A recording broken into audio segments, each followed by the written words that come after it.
திட்டமிடு, செயல்படு.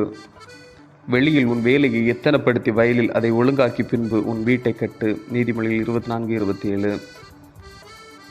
எந்த ஒரு செயலிலும் வெற்றியடைய வேண்டுமெனில் ஜெபத்தோடு கூடிய ஈடுபாடும் முன்னறிவும் முக்கியமானதாகும்.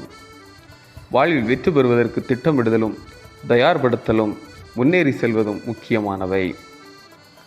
முதலாவதாக திட்டம்.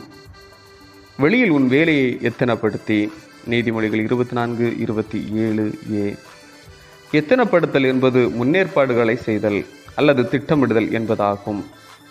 வீடு கட்ட ஆரம்பிக்கும் முன் அவ்வீட்டிற்கான வரைபடத்தை தயாரிப்போம். அப்போதுதான் நினைத்தது போல வீடு அழகாய் அமையும். உயர்வுக்கு திட்டமிடுதல் அவசியம்.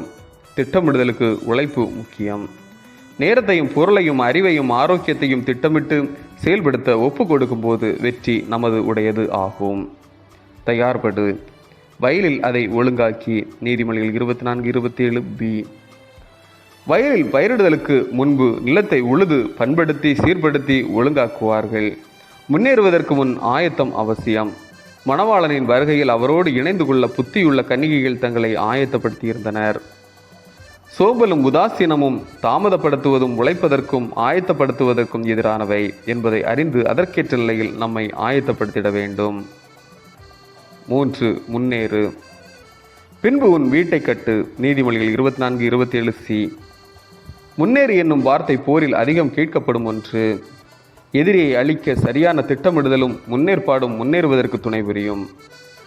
நிலத்தில் உழைப்போர் காலநிலை, நிலத்தின் தன்மை, தானியத்தின் தரம் குறித்த தெளிவோடு விதை விதைத்தால் செழுமையான பலன் கிடைக்கும்.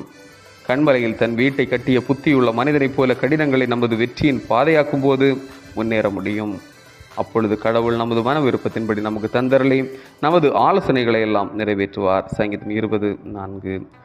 ஜெபம். இரக்கமுள்ள இறைவா, தூய திருவடியில் அமர்ந்து வருங்காலத்திற்குரியவைகளை திட்டமிட்டு செயல்படுத்திட ஆற்றல் படுத்தும். ஆமேன். இந்த நாள் உங்களுக்கு இனிய நாளாக மலரட்டும்.